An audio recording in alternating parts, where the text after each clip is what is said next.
Scottish Football Social Club is brought to you by McBookie.com. Take a lookie at McBookie today. Hello again. The international break is over. It's been a while, but we're back with you on a Monday night. It's the Scottish Football Social Club and Premier Sports in association with McBookie. And it's episode 13, which is unlucky for some, maybe unlucky for Alan and Michael, who spend their Mondays with me, or is it the other way around? I don't know. It helps, though, when you've got some good backup, doesn't it? And tonight we've got some super backup. Would you like to do the introduction, Alan? There's one and only Super John McGinn, and he's come to join us. He's waiting in the wings. There he is. What about that intro? Were you happy with that, John? A bit strange coming from my big mate. He wouldn't come on for anyone else. He only came on for Alan. How are you doing, John? Anyway, thank you for being with us tonight. How are you doing? Aye, all good. All good. Excited for my debut on the Monday night show. Good. Don't get carried away because we'll make it regular if we can. How's life? How's life at Aston Villa? Because, I mean, what a season you've had so far. I know it was a draw at the weekend, but it's going pretty well, isn't it? It's been going brilliant up until the last few weeks. A little bit of a rocky patch.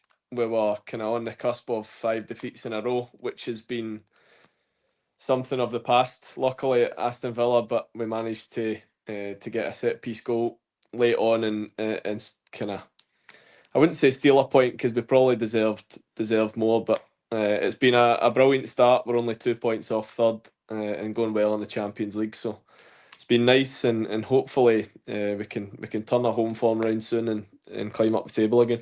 I was just going to say, going well in the Champions League until there was a handball or something. I only just cracked that joke with Tyrone yesterday. Is it still raw? Aye, a bit, because I ended up getting subbed a few minutes later after it, so I was fuming as well. No, but we were actually under a wee bit of pressure in the game, and I don't think Tyrone's actually seen Emmy pass it, so he thought he'd flung him the ball and he picked it. It was a bizarre thing. It will never happen again. I hope not. I hope not. Aye, but you see it happen quite often. I mean, obviously football evolves, and I still to this day can't understand why a goalkeeper would pass to the centre back a yard away or fling it.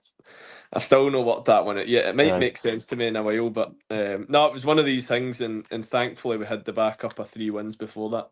Yeah, but John, Ty is he could take it though. He's the one guy probably in that changing room that would be able to take that, what happened, and just keep moving forward. It didn't affect him, and it didn't affect him in the slightest. Obviously, I kind of left him to it for a couple of days, but he actually played really well in the game. So these things happen. I made a mistake at the weekend in that split moment. Made the wrong decision. Stepped one way, boom, goal. So at this level, you get punished, and unfortunately, his was a bit more high profile than mine. Yeah, in case anyone doesn't know, John's obviously talking about Villa against Club Brugge, and I'll come back to Club Brugge a wee bit later if that's okay, because obviously Celtic have got them this week. I think everybody in the world knows what he's talking about. Listen, not everyone in Scotland might have watched Villa against Club Brugge. I'm sure they would have seen it somewhere. It's good to have a wee bit of clarity. Well, I know. Anyway, also we'll come on to Scotland in just a second, but because you're on with Alan Hutton, is it true that they still talk about Alan around the Villa Park, around the training ground, around the stadium on match day? Is that true? The Scottish Cafe. The Scottish Cafe. There's still I carry me back down Wednesday. Every time I warm up, you see it behind the goal, Alan Hutton, the Scottish Cafe. And it wasn't until I came down and realised how big the Aston Villa Birmingham derby was, and obviously Alan scored the iconic goal 6 years ago today. He just kept running with it. Had no vision, so he didn't want to pass. That's harsh. Just kind of ran out of ideas. The fans absolutely adore him, not only for how he played, but especially that goal. So he's always welcome, and I'll look forward to seeing him on Wednesday. 6 years ago today, Alan, can you believe it? Oh, time flies when you're having fun. We use on a Monday as well, so can't get any better. So enjoy myself. Is that the kind of anniversary they celebrate there, John? How do you possibly know that? No, I think over the years they've had special characters about the place, people that always look after, whether that's receptionists, cleaners. Huts was one of those. James Chester, who was in the other day, there's certain players that get a wee bit of preferential treatment. So today at Villa, it's Alan Hutton Day, and some of the staff remind you of it. Tell Huts I'm asking for him, and when you tell Huts that, he'll just nod at you. He'll just give you a wee nod. You know what time capsules will still celebrate Michael the day he left? No, it was a slip in the tunnel. That was it. That's the one to celebrate. We've done that. We've done that in this show, haven't we? Right, Michael, let's talk about Scotland, because you were doing the games, weren't you? I mean, John was fantastic, but the national team excelled in the last 2 matches. Now a chance we can stay in the very top in the Nations League. Well, I mean, I think obviously from John will be able to give us his sort of take on it, but certainly from looking from the outside, out with the squad, it felt like it was 2 massive games. That not a great run of form. Got the draw, obviously the last double header. It felt like there was a wee point to prove for everybody, and 2 brilliant results. 2 results that the team confidence must have been low, but the belief still must have been there, John. Surely. I think the boys got a lot. Obviously, I wasn't there, but I think they got a lot of confidence from the point against Portugal. That was probably the lowest confidence-wise. After getting the goal disallowed against Croatia away, that was a bit of a hammer blow. So it was 2 kind of late defeats, the home game against Poland and then Croatia away, and you think, oh no. And the confidence was low, but the boys put in 2 good performances. And then I think the home game against Croatia, I think we'll all agree we were pretty fortunate to come away with the 3 points. I think Croatia were the better team overall. They got a bit we got a bit of a fortunate break with the red card, which normally happens to us, I must say. 2 soft yellow cards, but we'll take it. We were due a bit of luck. But I think in Poland was much more like ourselves and a really good away performance. We probably could have won by more, but we'll definitely take the win. And the disappointing thing for us was when Robbo scored, we thought we had got into pot 1, the way the subs celebrated. So we thought, I knew it was 1-0 Portugal at one point. So I knew it needed a 2-goal swing. So I think Robbo felt the same. And then the way everyone celebrated, I mean, it was a big achievement after our start to stay in the division. But we thought if we can get into pot 1, what a chance we've got. So it was a mixture of feelings. Obviously delighted and a great way to win the game. But obviously a bit of a sucker punch finding it. It was pot 3 in the end. Over the course of that campaign, though, Scotland definitely didn't deserve to be bottom of the table. So, as much as it was a wee bit of a fortunate turn of events against Croatia, the other games early in the campaign, the performances were very good, but the results weren't there. So I think over the course of that campaign, we feel a little bit unjust not to have got second in the table. I certainly think that. Agreed. I think it took us a bit of time to adjust to back 4. We had been playing with a back 3/back 5 for a few years, and then obviously changing to the back 4, probably forced upon us with KT being injured and forced upon us by a poor run of results. But it did take a little bit of adjusting, and thankfully now we seem to have answers to that, and hopefully kicking on towards Greece now. And back with a bang for you as well, John. 2 goals in that international break. I was gutted, obviously, to be on the bench for the first game, but the older you get, you understand that no point sulking and training. Just go to your room. Good one. we almost believe that. This is a guy who's just turned 30. Do you know what I mean? Plenty left in him saying that. Oh, how you've changed. No, I did. I kind of knew the day before. It wasn't confirmed, but I kind of knew. The old me would have been sulking arched over, but in private I was fuming, but I was positive around the boys, and I knew if I came on I had to try and take my chance, and thankfully it fell to me and put it away. So no, I was delighted to come back with a bang, because I had a few bad performances, probably coincided with the team's performances. Definitely not my best in the Euros, even leading up to that, definitely not my best. So it was nice to get back onto the scoring form for my country. John, I wanted to ask you about, just not to talk about bad performances, but certainly when I'm watching, and I think in the last few performances, it felt like there was a lot more, the physicality is always there, But I felt in the build-up to the Euros, it became a wee bit static. There wasn't the same energy and you weren't driving forward as much. Whereas in the last couple of performances, the physicality's still there, winning the ball, turning and driving the team forward. Did you feel physically well going into the summer, or were you feeling a little bit jaded? Looking back, you could probably say aye, but that's an easy excuse. I think I was probably just out of form at the wrong moment. You can give a lot of excuses. It was an enormous amount of games. I had a really, really good season overall for my club, but I didn't end it too well. Maybe the last 3-4 games. Maybe in hindsight, I should have taken myself at the 2 friendlies to maybe try and give me a wee bit of a sort of kickstart again. But I think there was a few of us in the same boat. Yeah. European Championships isn't a kind of regular occurrence for us and hasn't been for a long time. So you don't really know how to go into it. So we went into it just kind of trying to carry on. And maybe in hindsight, going back, it should have been more of a feet up approach and try and do whatever is possible. But I would say you were right, especially normally my games being energetic, getting about the pitch, helping the team, even in my worst moments, trying to help off the ball, and it certainly wasn't there. So maybe it was a bit of tiredness, but I don't like finding excuses. It was the same for a lot of in fact, probably looking at a lot of players in the tournament, they did suffer the same, but then you look at Spain and they didn't seem to suffer, and it was all players from our league anyway. So bit of both, but and I think the timing of our injuries were absolutely brutal. Always, we never had a Doki to come off the bench. We never had Fergie, Hickey, Patterson.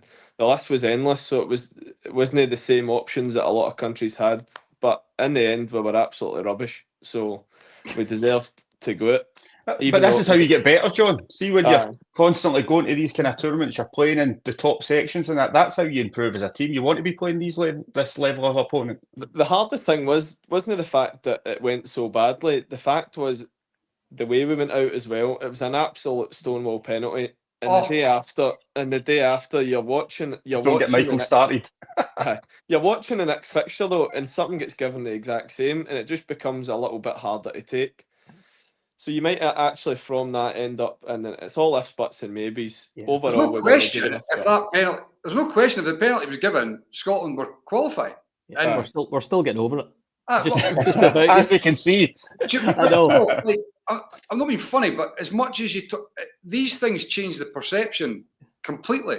Right. You get the penalty that we should get. You score, we qualify, and all of a sudden, it's talking about how we've not been good, but we've qualified for the first time out the groups, and now we've got a chance to kick on here. And the confidence kicks on as well. It's the margins, isn't it? Speaking of penalty shouts, in that game was one of the worst I've ever felt during football. There was a 7-minute VAR check. Yeah. One of the Hungary players, unfortunately, remember he collapsed in the box. Awful one, But during that time, I had tugged a guy's jersey and let go basically on the line. I thought I'd given a penalty away.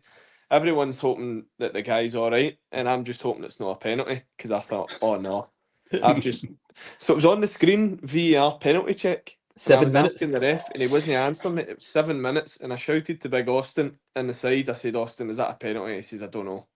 And when he says, "I don't know," you're nervous. My heart absolutely sank. And looking back, I was just fortunate enough to let go just at the right time. But that was that was a roller coaster that day. It was. Listen, we've got loads to get into, but just finally, in the last international squad, McTominay and Gilmore, are they giving you a bit of Italian now? No, it's actually I actually watched their game last night. That shows how sad I am. I watched a bit too. I'm in the same boat. No, both of them are doing brilliant. They're actually loving it. Something a bit different. And do you know what? It's amazing to see all the players going over, and every single one of them seems to go over and do really well. Josh, Hickey, Liam Henderson goes under the radar. My mate for Hibs, he's playing at the moment actually. Are you watching it? Every game. No, because you dragged me on here. Is that why you wanted to know when you could get off? Well, listen, he's certainly one that's forgotten about it. Like he's playing at the same level as all these guys. He obviously doesn't get the credit of those boys, obviously because they're top of the league. But it's brilliant to see them all doing so well. He's had a fantastic career as well. Well remembered, giving him a mention. Right, let's get into some of the weekend highlights. Shall we start with Hearts against Celtic? Michael, we've talked a lot about the Jambos on this show in the last few weeks since Neil Critchley's come in, and they've played some great stuff. And the first half against Celtic, exactly the same. They just don't seem to be taking their chances. They don't have that ruthless streak. Neither does Lawrence Shankland, unfortunately, that they had last season. And when you don't score against Celtic, this sort of thing happens. I mean, look, it's happened so many times. It happens in football all the time. If you're playing against top teams and you didn't take your chances, you inevitably are going to get punished. I mean, it's a fair strike there from Kuhn to beat Craig. Your favourite player. He keeps doing it, Michael. Since you've doubted him, in fairness, he's excelled. Funnily enough, yeah. That was early season, Darryl. John, just so you know, Michael doesn't really appreciate what Kuhn gives the team. He thinks he should do more. Going to the byline, that sort of stuff. I'm just filling him in quickly. You're talking in the wrong tense there. It was past tense, not current. Apology. Not current. But look, there's no doubt Hearts are looking a lot better than they were, and Neil Critchley's come in and he's got a good bit of identity about them. But the problem is that they're still stranded at the bottom of the table. They've got tough games to come up, obviously Cercle Bruges in Europe during the week as well, and then Aberdeen at the weekend. There's no easy games coming in, and my concern is that you get into the sort of belly of the season during Christmas, and Hearts are still going to be around about the bottom of the table, and they shouldn't be. I'm confident that they'll get themselves out of it and up towards challenging for the top 6. But it just feels like what a wasted season for them already, even though things are improving. Yeah, you can see the positivity, some of the fans, even after a 4-1 defeat. It didn't feel like a 4-1 defeat in the night. The fans are still positive about what the new manager's doing. But Alan, Celtic just absolutely ruthless in the second 45. Yeah. I think that was the difference. I mean, there's just no sign of them really slowing down. I thought, like Mikey said, Hearts in the first half were decent. They had some big opportunities. Spittle, Shankland had a couple. But against Celtic, you have to take them. And that's the difference. Celtic come out in the second half, they play through the press, they get the goals that they need, and they just put their foot down and they put you to the sword. And that's just basically what they've done to everybody this season. So it's difficult. John, what do you make of Celtic? Because you've got them ahead. A few weeks' time, I'm sure you've got that one penciled in the diary. No, they're flying. I think it took them a while to adapt after Ange left, but they seem to have found that kind of same form they had when he was there. They're lightning quick on the break, and I think they're just streets ahead of everyone in the league at the minute. And even when teams have their moments, if they don't capitalise, like you said, on those moments, then they just punish you. So we'll have to certainly be at our best to beat them, and it's one I'm looking forward to. You'll be fine, John. You'll be fine. How special a night is that going to be at Villa Park, John? It'll be strange, actually. Obviously, a lot of my family and friends are wanting tickets, but they're not to be trusted. They're not getting any because they've been celebrating. What end are they sitting in, John? What one are they wanting? Well, that's what I mean. They go, can you get us tickets? And I says, aye, but you can't cheer a Celtic goal. And then I don't get a reply. We'll end up a fight in the home end. But it'll be strange. But obviously, looking forward to it, and hopefully we can get the win. And everyone keeps saying to me, hope both teams are qualified, which is a possibility. But I think when you've got an essential battle of Britain, as they call it, it's always going to be feisty. A few things for you here, John. You've worked with Neil Critchley as well. Did you like that appointment? I did. He was an assistant to Gerrard for a while at Villa. Really nice guy, really good coach. Somebody I got on with well. I was surprised when I saw his name, just because obviously I was used to him being the assistant manager, so I don't know how he's going to be as a kind of head coach and manager. I don't know that, but what I do know is he's a really good coach and a really good guy, and hopefully he does well. But Hearts fans weren't always nice to me, so hopefully they continue to struggle a wee bit. I thought there might be a caveat there. I think we've got a question coming in for you as well, because we're live on YouTube, we're live on X at the moment as well. Stacey Devlin, who's had a couple of questions in this year. Good evening, gentlemen. As a Celtic fan, can I ask, John, do you see yourself playing for your boyhood club one day? Now there is a question, Stacey. Great question. Cheers for that. I wasn't expecting that on a Monday night. Neither was anyone there. I just knew there was a question coming. No, well, you never say never. Obviously, when I was young, all I dreamed about was playing for Celtic. So, didn't ever see myself playing for Aston Villa. But life happens, football changes, and I've got 2.5 years left to go at Villa. Whether that sees me off or I've still got some left in the tank. John, they had their opportunity. I think we're forgetting that. Stacey may have forgotten that. Yeah, they had the opportunity and turned it down. Who turned it down? Well, not you. They decided not to proceed. That says it all. But No, John, honestly, Celtic or Italy, because you sound no. like you fancied a bit in the continent earlier. How would you weigh that up? No, the stories of that. Honestly, the stories about that whole saga have grown arms and legs even over the past few years. Honestly, it winds me up. But I was chop the arms and legs off and tell us. Then. Exactly. No, what I was happy to hear was Stephen Thompson done an interview last week that I got sent that he admitted that he never signed me and signed Rodney Snyder instead. That was a tough moment in my career when I told all my pals I was signing for Dundee United, and I remember speaking to my agent. He said, "Yeah, it's close to being done." And then I phoned them the next day, and he said, "Oh, they're just not answering the phone." So they completely just went cold. And then the next day, Rodney Snyder was announced, and that's when I knew I wasn't signing for Dundee United. And then went to him. Went to him. So, to answer that, you never know. I didn't really answer the question there. You avoided the second bit as well there. Very well, by the way. Totally avoided it. You never know. You never know. Listen, good, well answered. You don't want to upset anyone. And it did sound earlier like you fancied a move over to somewhere like Italy with all your mates. So who knows what can happen in the future. A couple of other things on Celtic. They've got Club Bruges during the week. You've seen Bruges up close and personal recently. Obviously, they beat Aston Villa. I know you were flying in the Champions League until then. What have Celtic got to look out for, and how tough a match is that going to be for them? It was a tough game actually. They had the player that used to be at Norwich called Solis, the left winger. He caused us a lot of problems. They had a striker who was really old fashioned, robust. He had these shots tucked up right to his chest. He actually looked like a junior striker, but he was one of the best players in the park. He was really good. They were really organised. Yeah, I can't remember his name. I just remember thinking the junior striker. But no, they were really organised. We couldn't really break them down. They let us have a lot of the ball, and then they broke fast. They had a really good young right centre back. I think he's Colombian or from Ecuador, one of them. He was excellent, probably one of the best players in the park. But I think at home Celtic will be too strong for them. I watched the game against Leipzig, and if they play anywhere near as good as that on the night, then I'm sure they won't have any issues. And I think that goes for young boys as well. Yeah. So Celtic have got Club Bruges. Hearts have got Cercle Bruges. Michael, you're in Bruges, I believe, for the game. Will you be heading up the tower? Very good, Darryl. I like the way you threw that in there. In Bruges, yeah.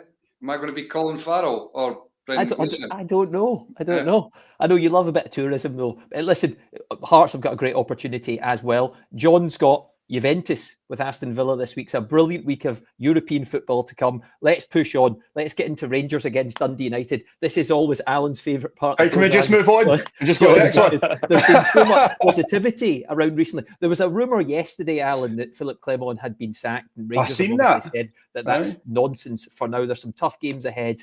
But the performance against Dundee United, who I should say, by the way, Dundee United were fantastic, especially in that first 45 minutes, closing down space, defending in a unit, and played really well at times. Jim Goodwin had them organised. But Rangers, again, the negativity, you could feel it around Ibrox. What is going on, Alan? It's just constantly there. It's just not going away. And it's with the performances that are putting on the pitch. I mean, Jim Goodwin's team came out, set up really well, caused problems. But here, we've mentioned this a million times. I mean, seriously. Defensively, I mean, where are they? Like, we constantly say it, that it happens week in, week out. Just underwhelming performances, huffing and puffing. Second half was a little bit better. Obviously, the manager realised that. Danilo comes on, Hadji comes on. For me, Diamandi's not a number 10. He's not creative enough. Hadji would be better playing there. But they did eventually get the goal. Walton and goals had some tremendous saves. But week after week, we're saying the exact same things. I mean, it's the same kind of performances, little spells within games that you can actually see them doing something. They've got possession, but really doing anything with it. It's a difficult watch. I'm like, people are stopping me and saying, like, what's going on up there? And I'm like, your guess is as good as mine. It's very difficult to kind of pin down what they're trying to do. It's like, give it to Cherny, hopefully he can do something. And it's the same week after week. It's hard.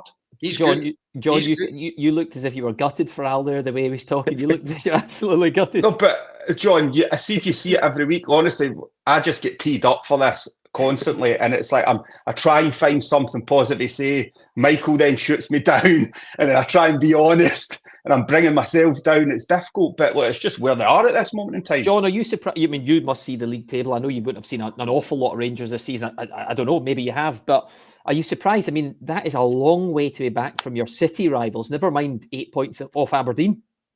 I'm not after watching some of the games they've played in. They didn't really seem, even like there's games that I've watched that they just never, I never thought they could break a team down. And then there's a couple of games in Europe, especially Olympiacos away, you think, all right, they've cracked it here, they've got something. And then it just seems to be back to the normal at the weekend. And I think, obviously, I've not seen a lot of the games, but what I could see was all the empty seats. And I think the fans at Rangers are loyal.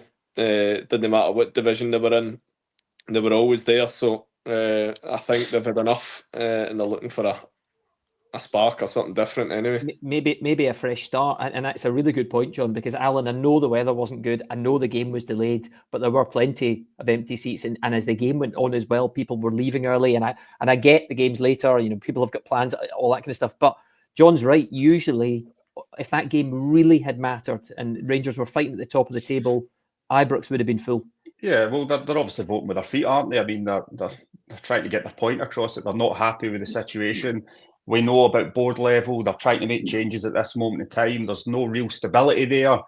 And ultimately, you pay your money to go and get entertained and watch the game for 95 minutes. And that is not what they're getting. It's very up and down. Like I said, there's spells within games where they look okay.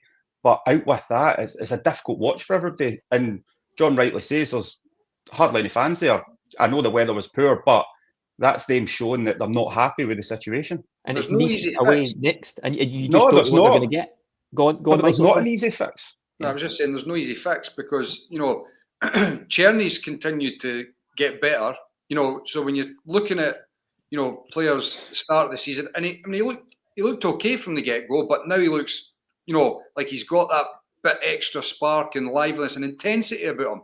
Whereas a lot of the other players, John mentioned it there in terms of you watch them and you think they're not going to be able to break team down. A lot of that for me is just down to guys that clearly have got ability. They're clearly technically good players, but the game drifts by. It passes them by, too many of them, and they don't actually have an impact on the game. Like Diamandi's a good one that, I was talking about there.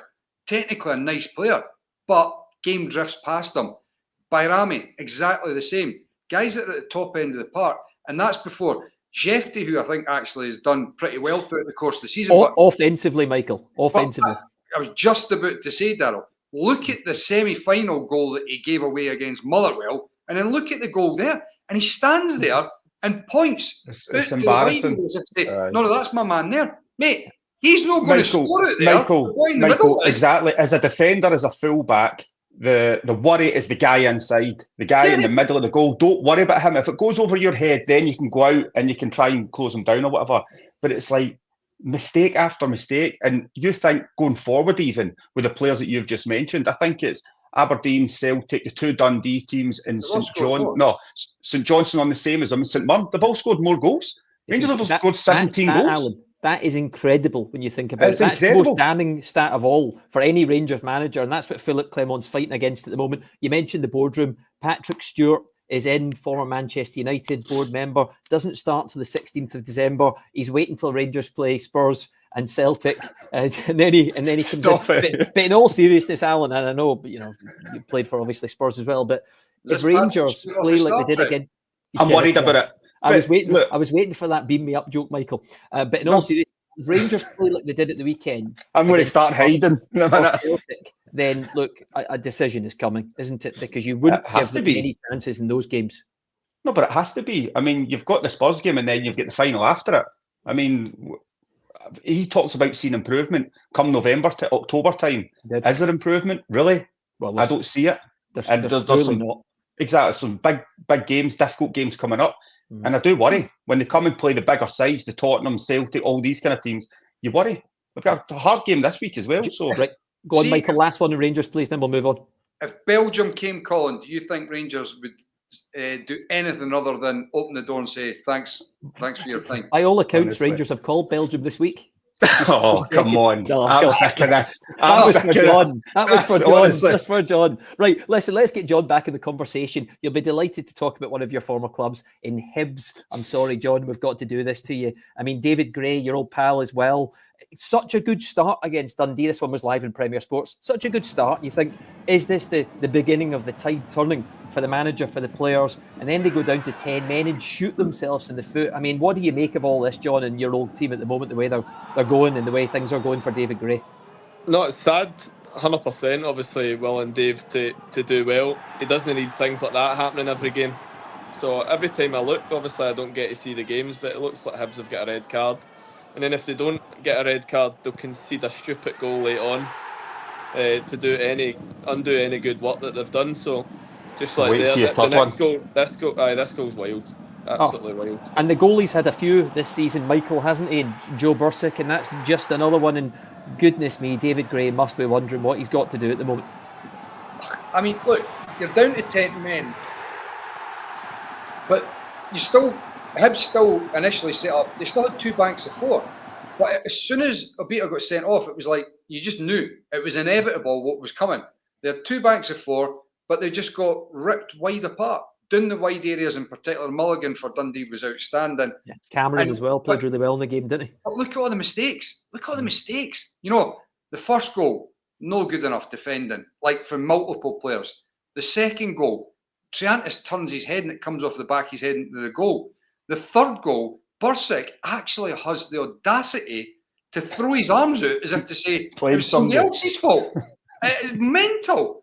And then the fourth goal is Rocky Bashiri late on. And like, without trying to like character assassination here, Rocky Bashiri sums it up for me in terms of, this is a guy, the club tweeted out saying thanks for your services, he's leaving the club.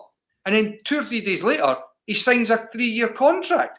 The incompetence is on stilts at Hibs from on high.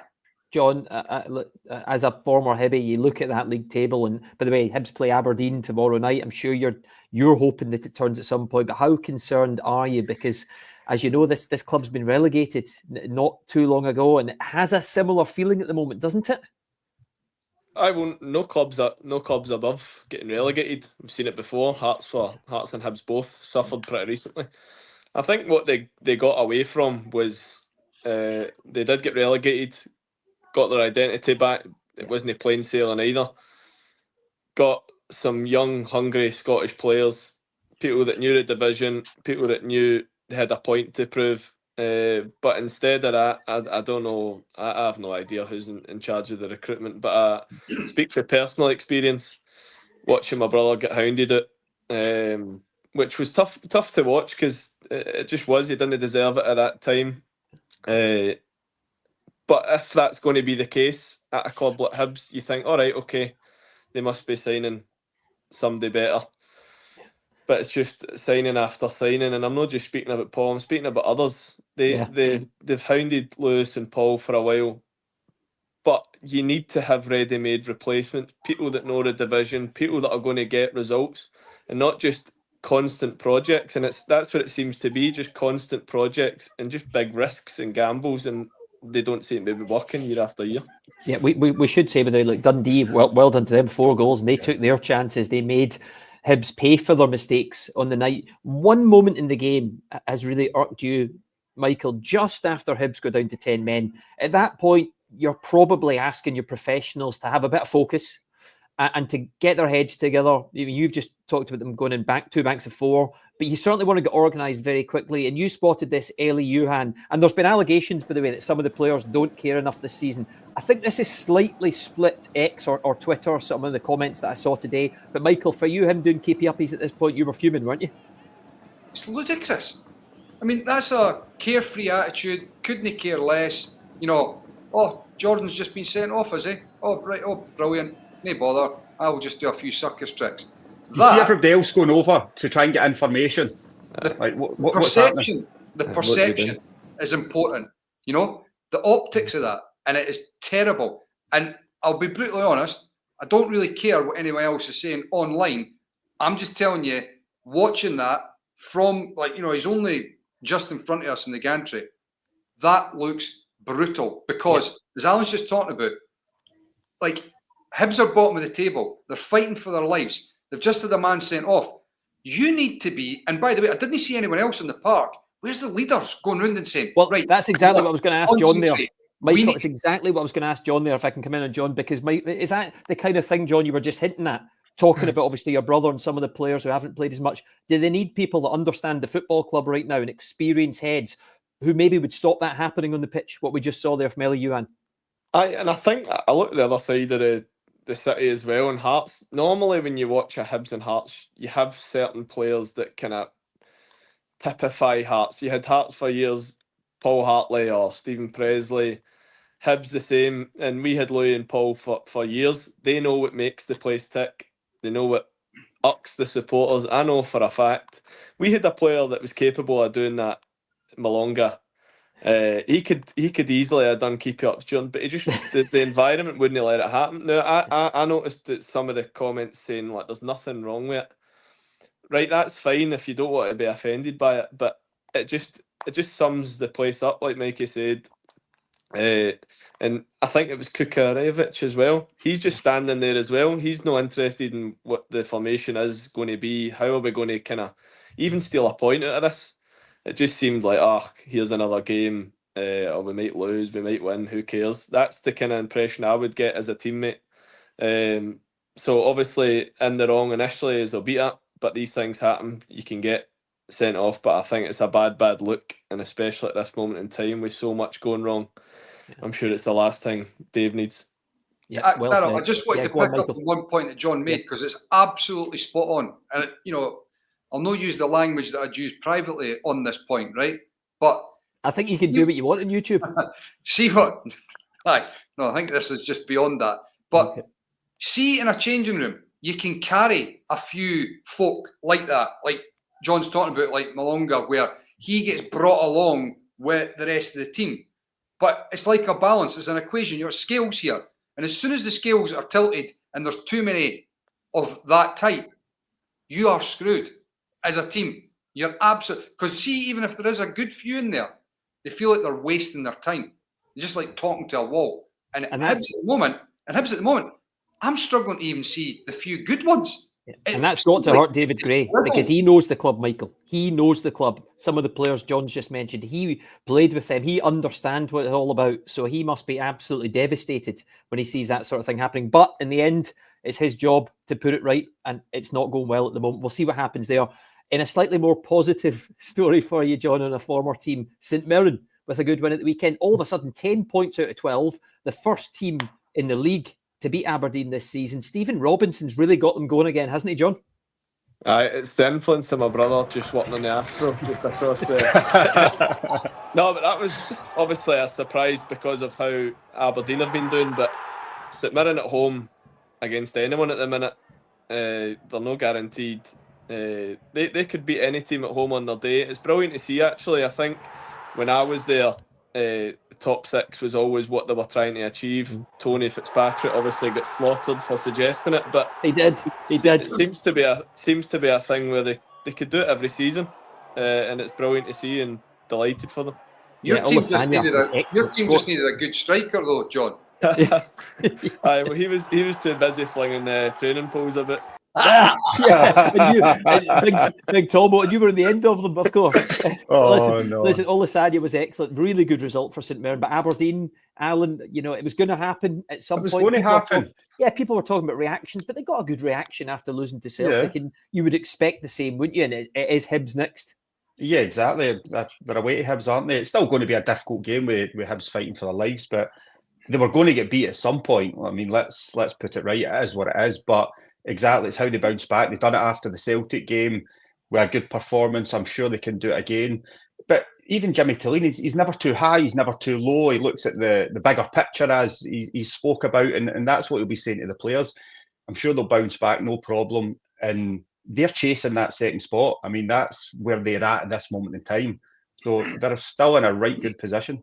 Hearts, Aberdeen, live in Premier Sports on Sunday as well. Can't wait for that one. That should be an absolutely cracking match. Right, on to Ross County, Motherwell. Ross County at home, picking up enough points, you would think, Michael, to make sure they're safe. And when players like Ronan Hale continue to score, I think it's 8 for the season for him, they've got enough about them. And I guess that's another one of the reasons teams like Ross County doing this, you've got more concern for teams like Hibs at the bottom of the table. But Ross County, that's a good win against Motherwell, isn't it? It is. To touch on a few of the points you've made there, look at the home record for Ross County under Don Cowie. It's been top drawer. He's now, you see Nesbitt here with a great goal, obviously come over. How's he managed that? That's unbelievable. Because his low centre of gravity. He's come over for Australia, top end of the park, starting to look like he's settling in. Ronan Hale, you can see he is a goal scorer, and he's already got 8. You think he's going to get more. At the back, Akil Wright and Lapata, times I've watched them, they've looked pretty good. So I don't have any concerns about Ross County, because they will pick up more than enough points at home, at least, to make sure that they're not getting dragged right into the mire. I would still think that they're going to be bottom 6 probably, but it does make you really concerned for the likes of, obviously, what we've just been talking about, Hibs, because I don't see any fight, grit, determination. I see plenty of it in the likes of Ross County. Yeah, John, obviously Motherwell were just missing that experienced head at the back at the weekend, weren't they? I would have got a few injuries in it. I think Sods is still injured, Paul's still injured, but what they did in the summer was recruit really well. They've got millions of players. I don't think they envisaged having so many injuries, but they've been flying. It's been brilliant to see, and I'm sure that's just a blip in the road. Everyone, even when I spoke to Liam Kelly last year, they all speak so highly of Kettlewell, someone who I hated playing against. I remember him arriving late into the box up at Ross County. But him and Stevie Frey are doing a brilliant job, and they're exceeding everyone's expectations this year, and hopefully it can continue. Yeah, what's Paul saying about Lennon Miller? Have you seen much of him? I ask him quite a lot, but he called it pretty early. I've seen a lot of him. What a player! But the nicest thing you hear is how good a attitude he's got, how focused he is, and he's got an old head on young shoulders. And I think the hard task for Motherwell is keeping hold of him. Yeah. John, did you hear when your brother Stephen was talking on the radio, and he said he was asked that question? And he said, "Yeah, I asked my brother Paul what Lennon Miller's like, and Paul said he could be the best player I've ever played with." He says, "I had to remind him he played with John." He didn't change his answer, I don't think. Listen, it's a matter of time, isn't it, for the national team too? If Ben Doak can do it, why not? I think he's chatting on the door. Oh, I was just. He didn't like your question. He didn't like your question. We've got a few good midfielders, to be fair. But anyway, I think he was suggesting that he's going to be right among them very, very soon. Maybe we'll get John back. Listen, we're almost out of time anyway. One more game to get into. St Johnstone against Kilmarnock. Kelly at the moment have lost 3 in a row. Alan, they need to get their form back, and when you're down to 10 men, it doesn't help. It was towards the end of the game, but this is an important win for Valacari and St Johnstone, isn't it? Yeah, well, they were 3 defeats in a row as well going into this, so I think it was a really important game for both sides. And you look at Kilmarnock now; they've lost 3. The real bit of quality was Raymond's ball in for Mackenzie Curtin, the goal, but this is just letting Kelly down kind of week after week. It seems. I think was that their 6th of the season or something like that. Yeah. So they need to get going. They concede too many goals as well, and I think they tried to get the ball into the box earlier and create opportunities, but I think they had one shot on target. Derek McInnes will want more for his side, and I know the preparation wasn't great, but they'll need more. They will. The shame on Liam Donnelly's face there, we've just left that up for a while just so you can have a close look at it. Michael, I don't know if John's coming back in. His phone's obviously run out of battery, which is a real shame. He's had enough. He was a superb guest, wasn't he, Alan? He's raised the absolutely brilliant. Yeah, the bar's there now. So what's happening next? That's how we need to look at it. Yeah, absolutely right. Michael, we're pretty much out of time, but Hearts Aberdeen, I mentioned it. That's coming Sunday in Premier Sports. What a great fixture to look forward to now. Oh, beauty. An absolute beauty. It's, as I've already mentioned, there's tough games for Hearts. That obviously had a very tough one there against Celtic, Europe against Cercle Bruges, and it follows it up against Aberdeen. And for Aberdeen, this week is a big one now. Hibs tomorrow night at Easter Road, and then staying in the capital on Sunday against Hearts. It's a big week, especially off the back of that defeat in Paisley. Do you know what? I was just about to sign off. What was it about Lennon Miller on that answer that upset you, John? Well, Alan told me I'd be on for 15 minutes, so I thought my battery would have enough. Was it actually your battery that died? I was only going to keep you for 15 or 20, to be fair, but when you said you nearly signed in as Paul McGinn, I thought, well, we're going to have to talk about Motherwell and St Mirren and everything. And we just I don't blame me, John. Starrell, don't text me after saying that you're getting me into trouble. It's not my fault. I was stopping short of saying Lennon's going to take my place to the Scotland team, so my phone told me. Brilliant. Listen, it's because Michael talks for so long. That's the problem in this show we've got, John. But we're completely out of time. Thank you so much, John, for coming on the show. All the best, Juventus midweek, the rest of the season with Aston Villa, and of course, hopefully we'll chat to you again ahead of those big games against Greece in the new year. But thank you, mate. Really appreciate it. Good to see you. Alan, Michael as well. Thank you very much. We're back in the Social Club next Monday. We'll see you then. Bye for now. The Scottish Football Social Club is brought to you by McBookie.com. Take a lookie at McBookie today.